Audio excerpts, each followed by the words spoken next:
The Green Crow Inn, a novel by Derek A. Kamal, read by Kelman Friedman. Chapter 3. Nandaya. After her rather glorious entrance, the stranger at the bar, the one with the fabulous cloak, exhaled and ordered a mug of Midnight Sun cider. "Why is it called Midnight Sun?" I asked Furrier. "Get stuffed," he said. Then, guffawing at himself, he lumbered up to the office. Later, upon query, Calcutt claimed its name was as such because they say the apples are ripened during the month when the sun doesn't set on the southern continent. I think it's called such for marketing purposes. Nobody goes to the southern continent.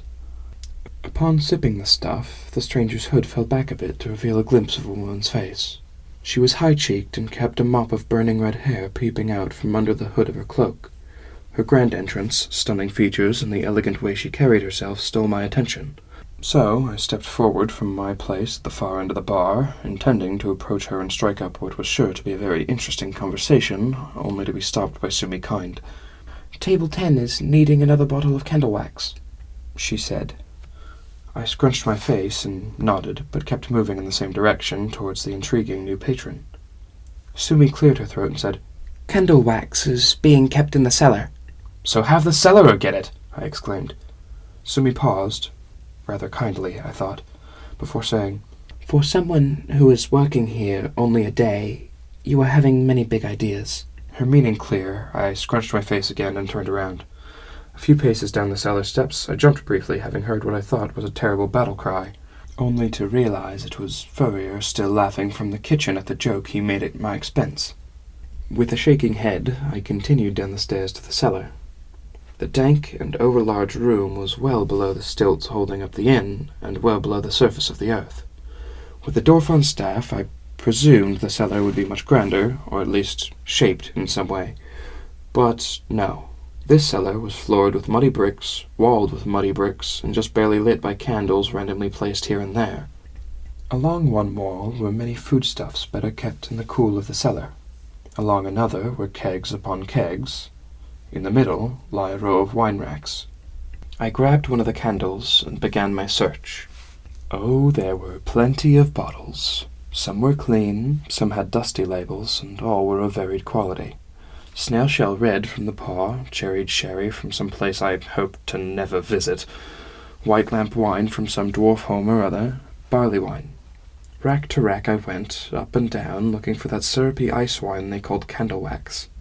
Here were more bottles, clear bottles, brown bottles, a pair of eyes, green bottles. Retracing my steps, I looked again, and there were, clear as day, a pair of eyes gazing at me from between the racks. "No!" I shouted, now having had my fill of surprises for the day. I slipped on the damp bricks and wondered where my life had taken such a turn. I wasn't a bad son, was I?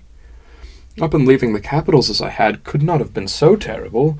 Had I so offended God that the only recourse was my demise in this disgusting cellar at the hands of some creatures? "Would you shut up, please?" hissed the owner of the eyeballs. The voice sounded young and feminine. I caught my breath and lifted the candle again. Sure enough, there sat a girl, not a cellar-dwelling mud creature sprung up from half-remembered ghost stories. She was not at all dirty, as my imagination assumed, but stared at me balefully and held her knees to her chest. It was hard to tell, but she looked fair of skin and had long brown hair down to her thighs. One eyebrow spanned over both lids. "You can't be down here," I whispered. "It's fine," she said. "Is it?" I seethed. "Yes, now go away." "I can't. I need to find a special bottle." She sighed. "Well, what is it?" "You would know." "Candle wax?" She sounded annoyed, but began looking up and down at the wine racks. "Table 10? Wow, do you work here? How did you—" My musings were again interrupted as a bottle was shoved into my stomach. I took it and lifted it to the candlelight. Gindi ice wine. Candle wax.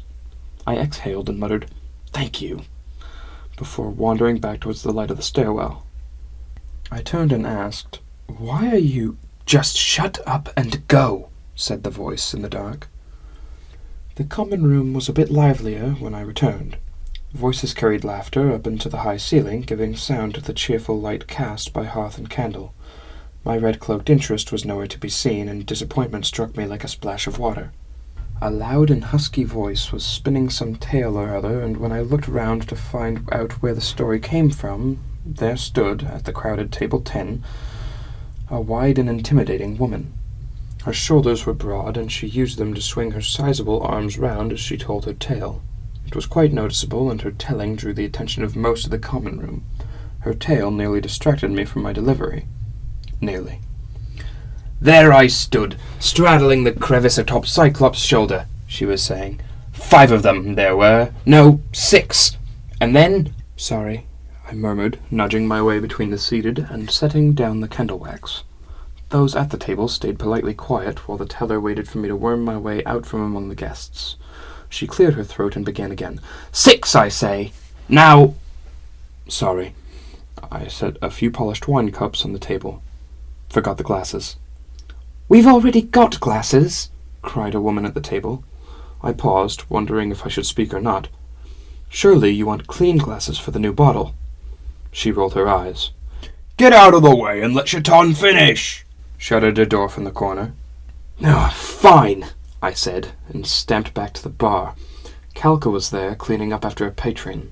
The dwarf she expelled so dramatically earlier in the night was nowhere to be seen. I set my tray on the bar. "Stables," she said.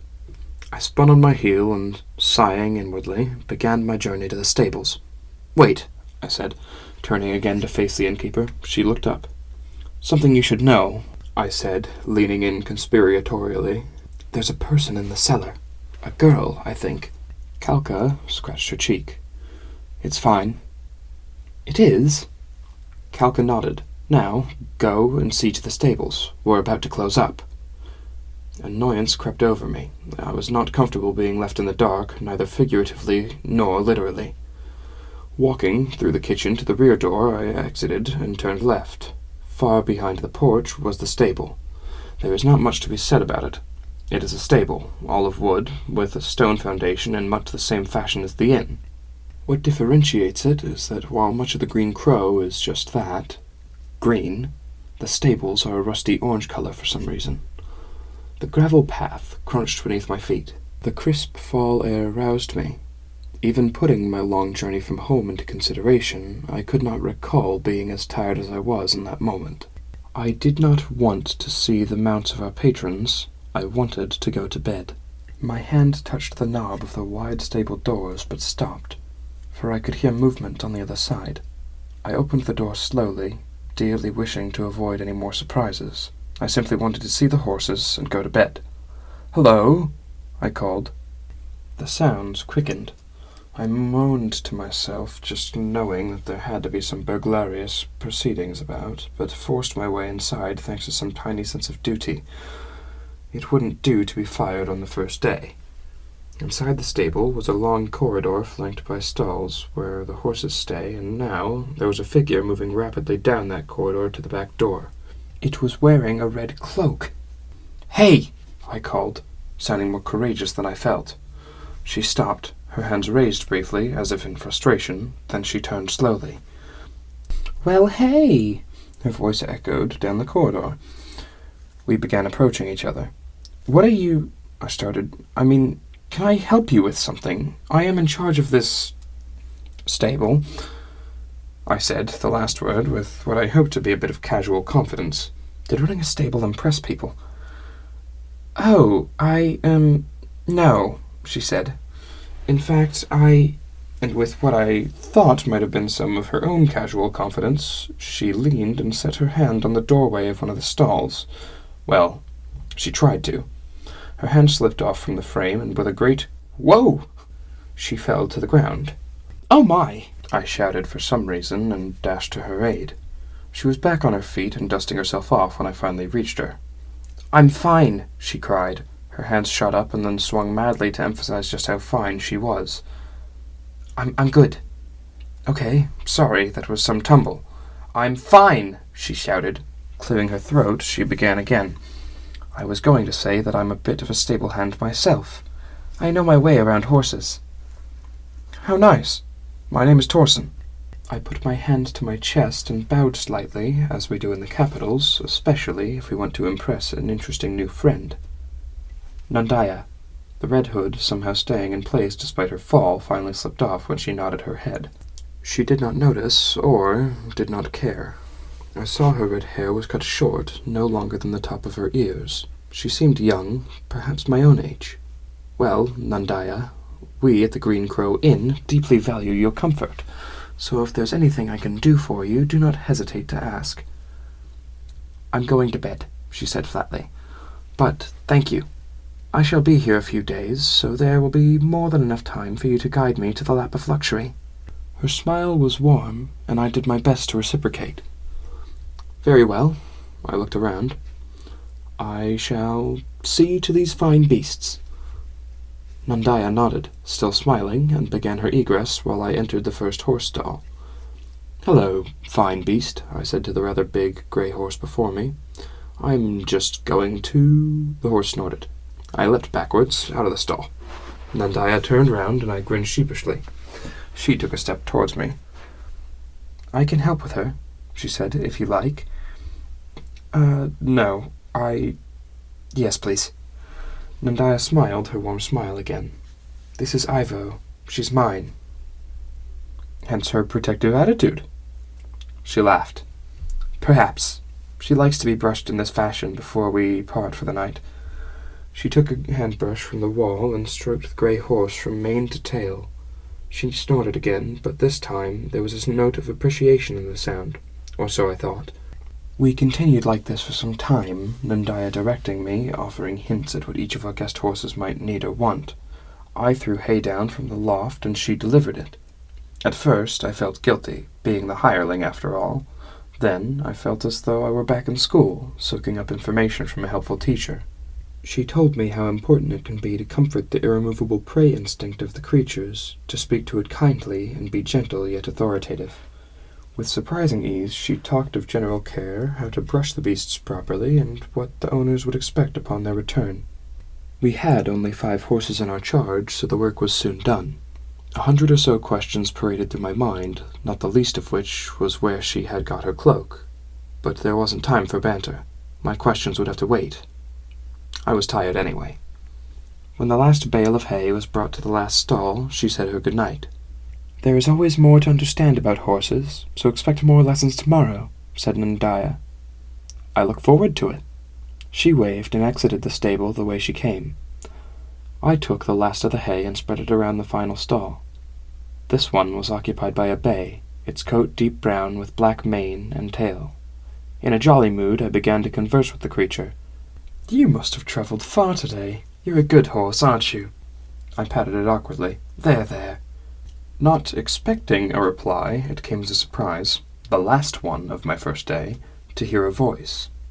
God, you're just in all my good hiding spots, aren't you? The girl I'd met in the basement stood in the threshold of the stall, hands firmly placed on hips. In the better light, I could see, barely, a blue homespun dress beneath her unusually long hair. It looked like a dress, though I suppose it might have been a large tunic. Where is Gilrad, anyway? She asked angrily. After a moment I composed myself, and my darting glance settled on her. Gilrad's run off. She rolled her eyes and stamped away, and that is how I learned to run a stables and play at cellar all in one evening.